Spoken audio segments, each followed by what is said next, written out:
Oke, jumpa lagi di Kabar Politik. Gua udah bersama the one and only Hai. Aisyah R. Kusuma Sumantri.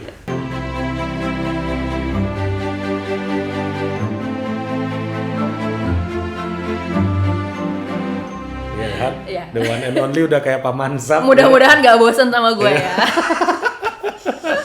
Dia lagi gitu. Gak apa-apa, Ra. Udah ganti baju kan? Iya. Iya. Bajunya berapa hari ini Iya, terus. kalau lu sih aman lah di sini. Batara yang nggak aman. Edinson mana Edinson gitu. Panggilnya Edinson, tuh nggak Edinson. Apaan tuh? Edinson Cavani. Wah. Pemain bola kan bentuknya kayak Batara tuh, gondrong. Iya. Kayak Reman gitu. Tapi hatinya pink gitu. Bawaannya mau curhat mulu kalau ketemu Batara. Oke, di Kabar Politik kali ini gue mau ngobrol soal Papua dengan Aira. Ya mungkin mencuatnya isu-isu Papua belakangan ini kan banyak terkait dengan sosok seorang aktivis yang bernama Veronica Koman ya. Iya. Ya sempat heboh lagi. Dan tentunya kalau dari posisi persoalan Papua ini sejak KMB kalau nggak salah ya, udah dilematik kan, problematik sampai hari ini. Gue kemarin juga sama Pak Dubes New Zealand juga sempat bahas di Zoom meeting soal Papua, juga ada perspektif lain lagi. Dia bilang bahwa sekali-sekali kita coba ngelihat Indonesia dari Pasifik, maka kita ini adalah negara Pasifik gitu. Kalau selama ini kita lihat dari India, maka kita jadi Asia gitu. Benar. Nah, Papua kan Melanesia kan, gitu kan segala macam.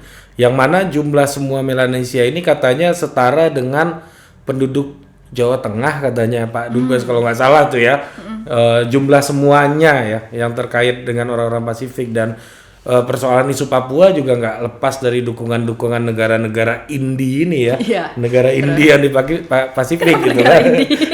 Ya kalau Amerika itu inilah kalau iya ibarat band Amerika itu ST12 ya, negara Vanuatu itu efek rumah kaca gitu. Okay.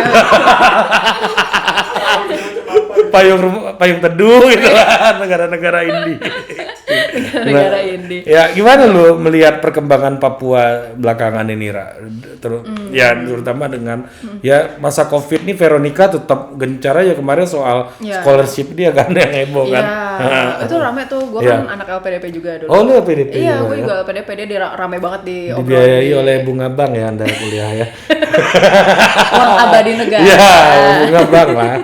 Itu kan Bunga Bank, Bos. Iya. Apa yang abadi selain kapitalisme aja? Aku padahal. Oke. Tapi emang akhir-akhir ini ya, maksudnya agak kontroversial ya. Mungkin topik pembicaraan Papua kontemporer ini mulai ketika kemarin kita tahu ada permasalahan demonstrasi ya di Papua. Itu kan triggernya insiden di Surabaya, kemudian ada yang bilang racial slurs, memicu kemarahan masyarakat Papua, akhirnya berujung dengan demo besar-besaran. Veronica Koman ini termasuk salah satu yang pemain di dalam banyaknya gedenya game ini ya. Saya nggak akan bilang pemain, tetapi dia aktivis lah ya. Kita bilang dia aktivis dulu lah ya. Aktor lah ya di dalam dia aktivis ini. yang kemudian menyuarakan bahwa memang selama ini masih banyak pelanggaran HAM yang dilakukan oleh TNI dulu tidak terungkap sampai sekarang gitu. Tapi memang dia secara ideologis ya mungkin memang pro dengan kemerdekaan gitu, kemerdekaan dari dan Papua. itu ternyata orang kayak gitu banyak loh, nggak sedikit loh. Ya memang nggak banyak, nggak Gue sedikit ketemu banyak gitu loh. Gue kira Veronica ini cuma satu orang di komunitasnya, di komunitas aktivis gitu. Ternyata banyak banget di komunitas itu yang kayak Veronica. Sejujurnya ya ini kan negara demokrasi ya. Orang bisa punya pendapatnya terkait apapun itu ya. Cuma memang karena memang ini menyangkut kedaulatan negara, jadi ini masalahnya sangat securitized. Banyak aktivis yang memang berpendapat bahwa ya HAM itu penting, HAM itu baik, dan setiap orang ini perlu punya kebebasan masing-masing gitu, terutama misalnya kebebasan politik dan hak untuk menentukan nasib dia sebagai sebuah bangsa gitu. Karena kalau misalnya boleh jujur ya, pemikiran kayak gitu itu bukan hal yang baru gitu. Pemikiran terkait misalnya bagaimana sih kemudian integrasi orang-orang di Papua ini dengan orang-orang the rest of Indonesia, sisanya Indonesia gitu. Ketika tahun 63, 62 ya, kemudian ada referendum itu. Kalau boleh jujur sebenarnya orang Papua tuh memang berbeda secara ras dengan kita. Dan itu Bung Hatta juga ngomong itu kan. Iya, mereka Melanesian descent dan sedangkan kita Mongoloid sejujurnya secara fisik. Melayu kita maupun bener. Jawa, Sunda semuanya ini Melayu. Ya. Kita memang berbeda. Jadi memang ada keinginan untuk membuat sebuah bangsa sendiri atau nations ya. Gitu.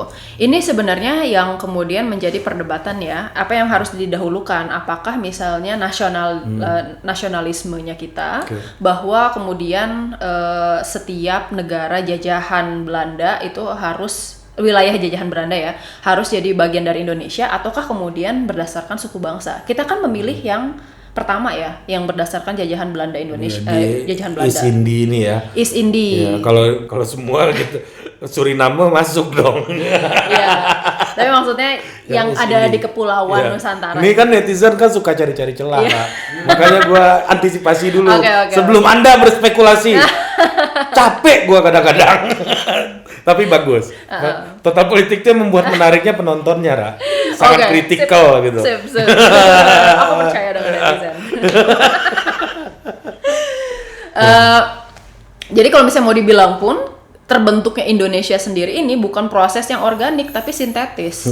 Gitu. Jadi ada proses kolonialisme yang kemudian membuat Indonesia ini terbentuk. State formation ya. True, karena kalau misalnya nggak ada kolonialisme, mungkin kita sampai sekarang masih kerajaan masing-masing. Jogja ada kerajaan. Ada Puak Melayu, Puak Majapahit, gitu kan. Lalu kemudian ada Tarumanegara dan lain-lain. Jadi sebenarnya Indonesia sendiri kan sangat beragam ya gitu. Cuma karena perbedaannya mungkin secara ras juga berbeda dengan orang-orang Melanesia ini, jadi mereka punya aspirasi masing-masing. Kembali ke Veronica Koman dan teman-teman aktivis, saya rasa sebenarnya untuk berpendapat seperti itu tidak ada salahnya. Toh itu memang yang namanya negara demokrasi, mereka punya sudut pandang berbeda dengan misalnya orang-orang yang pro NKRI dalam memandang bagaimana kemudian keadaan di Papua saat ini gitu. Secara politik, however, biar Jaksel. Meskipun begitu, anak-anak Tebet, justified nggak kalau ngomongnya agak-agak English gitu? Lu selatan banget, Ra. Saking selatannya keluar Jakarta. Depok. Depok. Kota ramah anak. Makanlah dengan tangan kanan. Dulu gede itu Bali. No rice day. One day no rice. One day no rice ya. Ajaib memang tuh kota. Aduh, luar biasa emang Depok ini. Gue juga orang situ dulu. Oh iya. Balik lagi ke Veronica Koman, kalau bisa secara politik ya bisa kita lihat memang ini masalah yang cukup sensitif gitu. Untuk bisa punya pemikiran seperti itu, saya rasa ya pasti ada konsekuensinya gitu dari segi negara. Apalagi maksudnya sekarang kita tahu bahwa aktor yang paling kuat ya masih otoritasnya dipegang oleh negara gitu. Jadi sebenarnya gimana ya, isu ini memang isu yang agak-agak sensitif. Nih gitu. Gini Ra, gue mau nanya, apakah orang seperti Veronica dan gengnya ini itu sama kayak dulu ada Bung Hatta, Bung Syahrir dan lain di Belanda minta kemerdekaan Indonesia? Itu sempat dibahas di sosmed ya? Iya, udah gitu kan, minta kemerdekaan Indonesia. Nah, Veronica juga gitu, minta kemerdekaan Papua. Gimana menurut lo? Enggak, maksud gua daripada perdebatannya kejauhan, makin berlarut-larut gitu orang-orang itu gitu. Enggak, bahkan ya menurut gua bahkan ketika Bung Karno proklamasi itu di Indonesia masih banyak Jepang gitu loh. True, yeah. Iya kan? Bahkan itu kayak Bung Karno proklamasi kemerdekaan negara, di Istana Negara itu masih ada Jepang gitu. Iya, benar-benar. Ini kayak di istana masih ada Pak Jokowi, kita proklamasi di Menteng gitu. Iya kan? Iya benar. Sebenarnya secara secara teknis perbedaannya hanya saat ini Papua sudah resmi jadi bagian dari negara Indonesia. Dulu Indonesia itu bukan negara Belanda tapi koloni. Jadi secara kedaulatan bukan termasuk dari bagian Belandanya itu sendiri gitu. Tapi kalau misalnya di Indonesia sekarang kategorinya kenapa sudah bisa dibilang separatisme, karena secara sah melalui hukum internasional, bahasanya di UN sendiri sudah affirm. Affirm itu sudah bisa dipastikan. Iya, dikonfirmasi lah ya. Kalau misalnya memang Papua ini adalah bagian dari Indonesia. Papua itu yang tahun berapa ya? Aku lupa. 69. Iya, 60-an lah. 60-an ya, yang tahun 60-an itu sebenarnya sudah merupakan sebuah proses politik yang benar-benar resmi gitu. Secara internasional diakui bahwa Papua ini memang merupakan bagian dari Indonesia secara sah gitu. Karena sudah melalui proses referendum. Tapi kan di situ kemudian kita lihat masalahnya, banyak yang bilang bahwa referendumnya itu engineered by Indonesia. Mungkin tidak sah, mungkin banyak manipulasi politik. Nah, ini yang jadi basis aktivis OPM untuk kemudian mengklaim bahwa sebenarnya mereka harusnya melakukan referendum ulang gitu.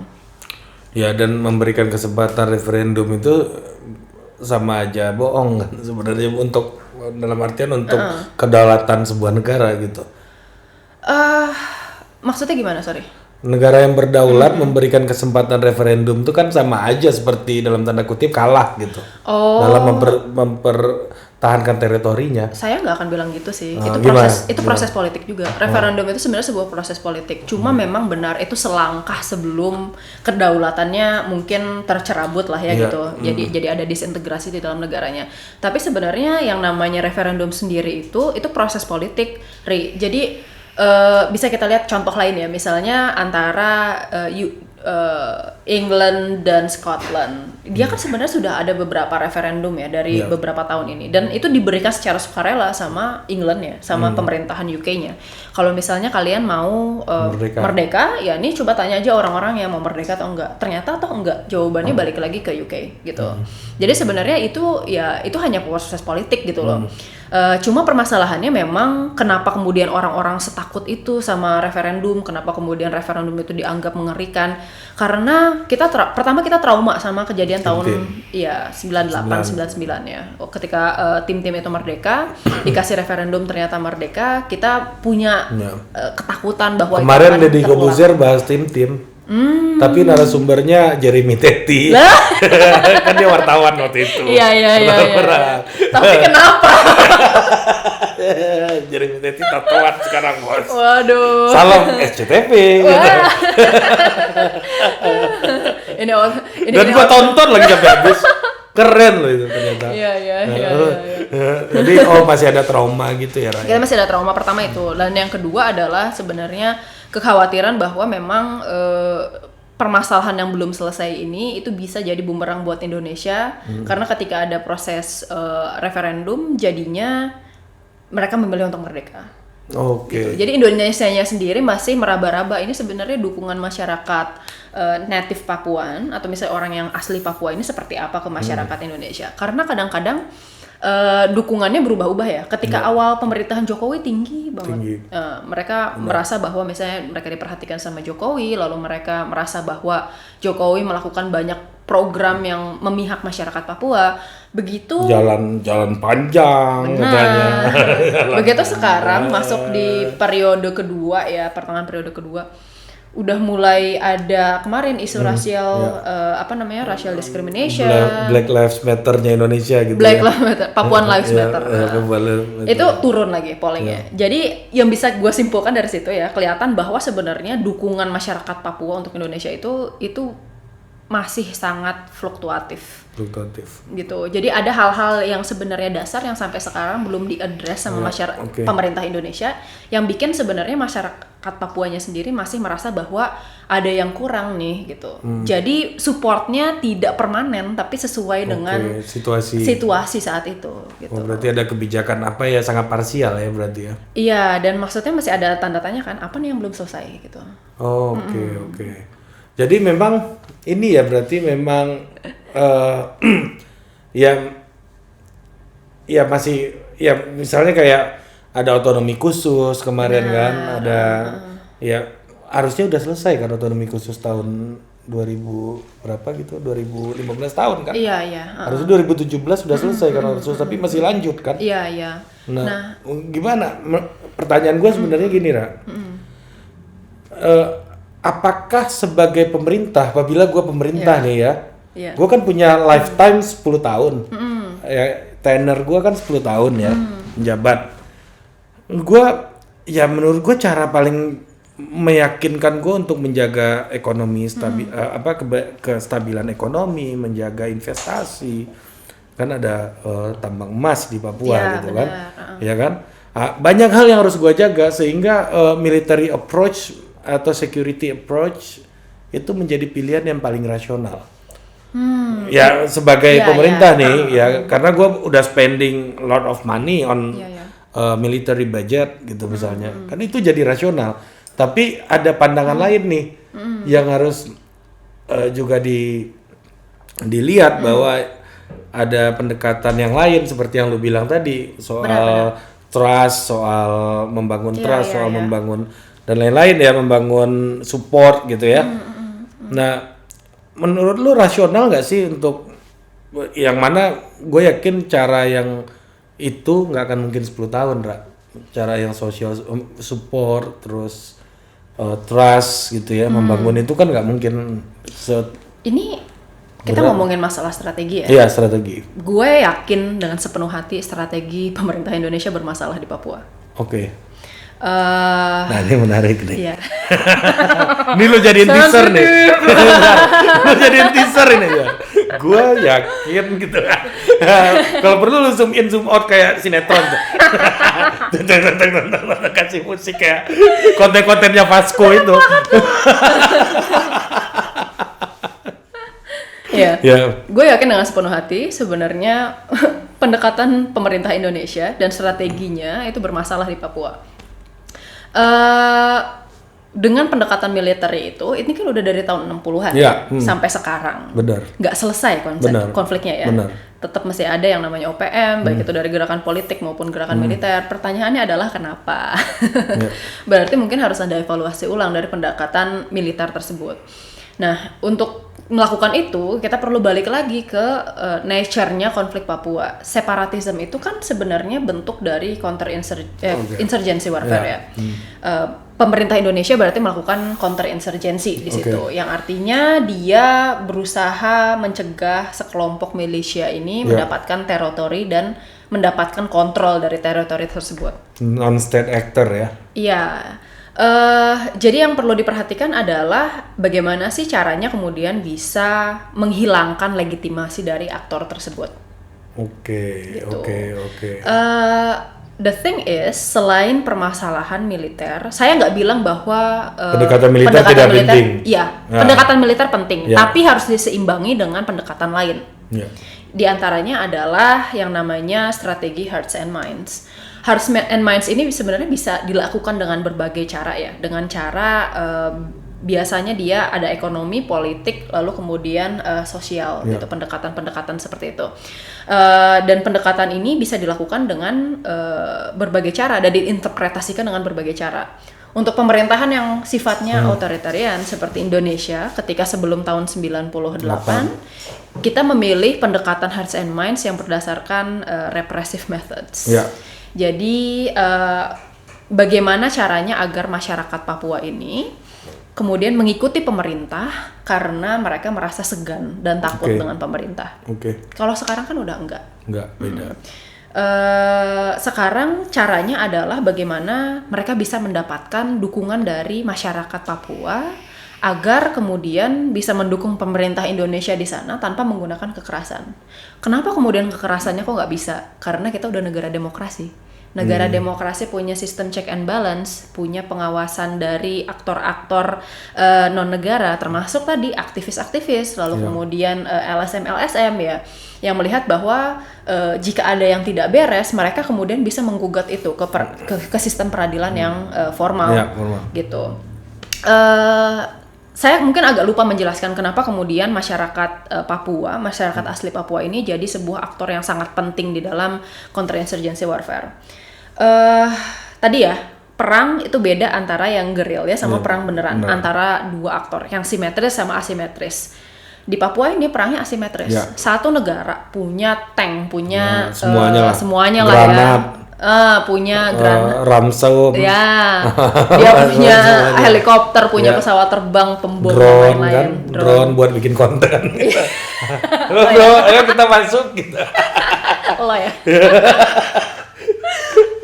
Beda sama misalnya orang-orang OPM yang kemudian senjatanya banyak busur dan panah. Mereka punya automatic weapon misalnya hasil dari black market dan lain-lain, tapi kan itu tidak seimbang dengan apa yang dimiliki sama tentara. Dan skill juga mereka pasti nggak akan seterlatih tentara kita. Mereka nggak punya pelatihan formal ya di dalam hal itu. Nah makanya walaupun kita bisa bilang belum tentu juga lebih buruk ya, tapi mungkin aja bakat alam dan faktornya lebih kompleks lah gitu. Tapi secara kasat mata kita lihat ya memang mereka secara teknologi sangat kurang dibandingkan dengan misalnya aktor negara gitu. Ketika melihat bahwa misalnya banyak keterbatasan, mereka harus memikirkan kayak strategi lain nih, gimana caranya. Strateginya adalah yang pertama, bikin protected war. Protected war itu adalah perang yang sangat lama dan gak selesai-selesai. Sama kayak, persis kan, kayak perang di Papua sekarang ya. Jadi memang perannya low intensity, selalu ada, tapi selalu ada gitu. Ada terus. Selalu menjadi masalah. Untuk kayak dagang, biar dikit-dikit tapi ada terus bro. Iya benar. Selalu jadi masalah gitu loh. Dan setiap kayak ada political juncture yang kemudian keluar, misalnya kayak pemilu dan lain-lain, itu pasti ada maksudnya permasalahan itu dibawa gitu.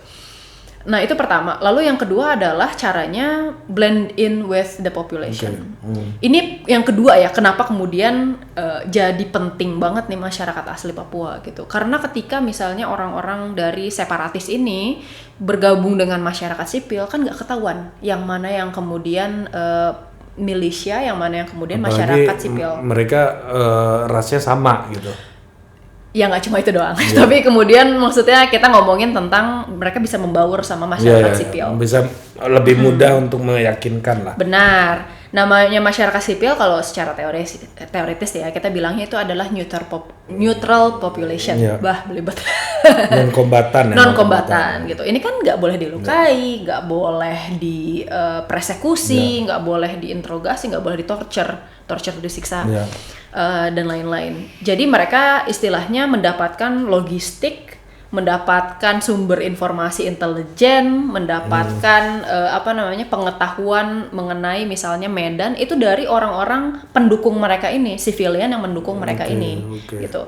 Makanya yang harus dimenangkan adalah hati si masyarakat ini yang bisa mendukung Indonesia, bisa juga mendukung OPM, gitu. Jadi masalah utamanya adalah di situ. Jadi mulai di sini permasalahan Indonesia adalah karena kita sudah demokrasi, untuk kemudian merepresi si neutral population ini untuk kemudian mendukung Indonesia, ini sudah ketinggalan zaman strateginya gitu. Gimana caranya agar kemudian bisa mendapatkan dukungan tanpa melanggar human rights gitu, dan kemudian bisa mendapatkan simpati. Dan lu yakin itu dalam 10 tahun, dalam 5 tahun, apakah satu pemerintahan mengklaim bisa menyelesaikan persoalan Papua itu possible nggak menurutmu? Gua nggak tahu ya, dalam 5 tahun apakah bisa atau enggak, karena trust itu dia relatif dengan konteks saat itu. Tapi buktinya ya, ketika Jokowi bilang bahwa dia memperhatikan Papua, pollingnya naik toh.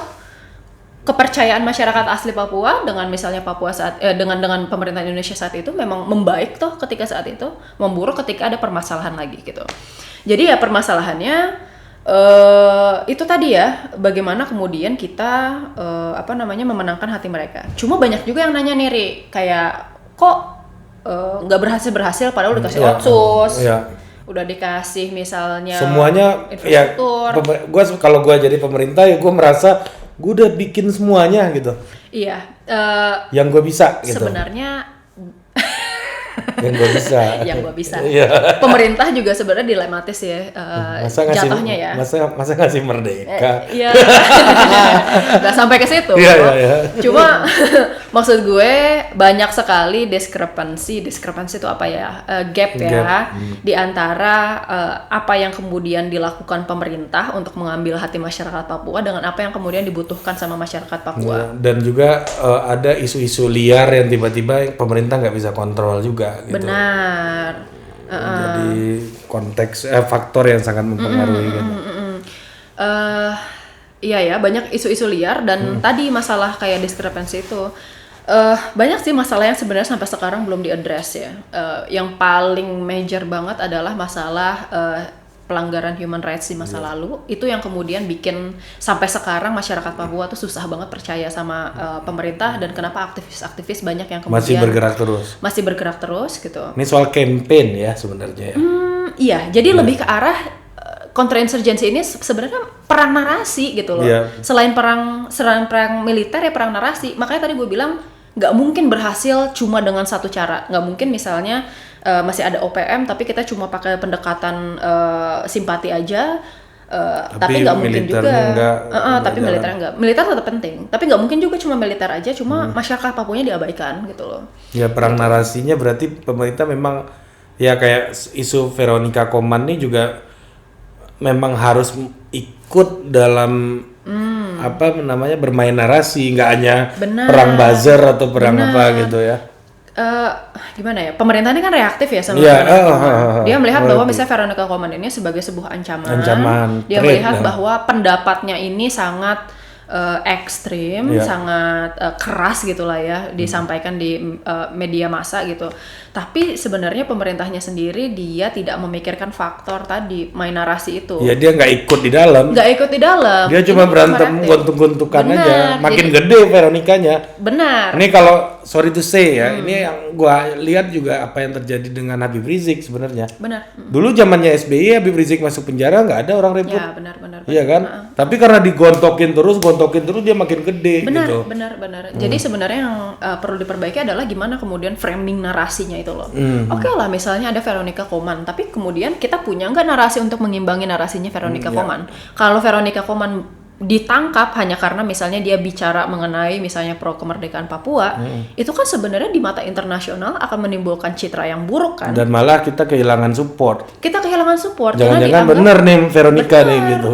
Karena kita dianggap ini menyembunyikan sesuatu dan dia menangkap, mempersekusi aktivis kemanusiaan. Dan kita juga nggak menggunakan pendekatan yang total militer kayak China dengan Uyghur ya.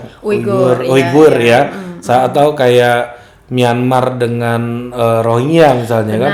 Kalau itu jelas kan dia total militer aja, mau lu bilang human rights kalian juga gua nggak peduli gitu kan. Tapi itu bisa terjadi karena mereka sifatnya otoritarian. Benar.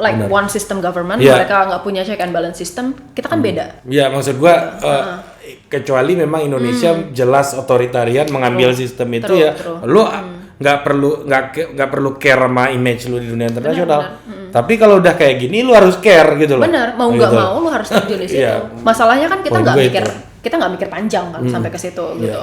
Tadi juga masalah yang tadi gue bilang kenapa kok udah ada Otsus yang paling banyak gue lihat ya misalnya netizen Indonesia lah, lu tuh nggak tahu diri ya, udah dikasih Otsus, udah dikasih kayak stadion, infrastruktur, tapi masih aja mau minta merdeka.